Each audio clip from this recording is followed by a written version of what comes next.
أهلا بكم يا أحلى متابعين، منورين القناة كالعادة. ولو لسه ما عملتوش لايك واشتراك ياريت تدعموني علشان يوصل لكم كل جديد. ويلا نبدأ.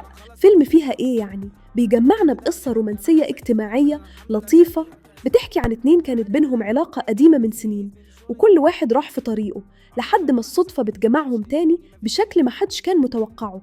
من اللحظة دي حياتهم بتبدأ تتغير، مواقف بسيطة بس وراها مشاعر كبيرة، وأسئلة كتير عن الماضي والفرص اللي ضاعت، وهل ممكن الحاجات دي ترجع تاني ولا خلاص؟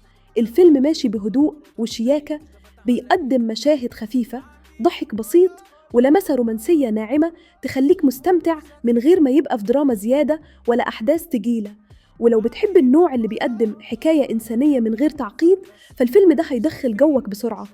تقييمي 8 من 10. فيلم بسيط رايق، وأداء ماجد الكدواني وغادة عادل عامل توازن جميل ومناسب للمشاهدة الخفيفة.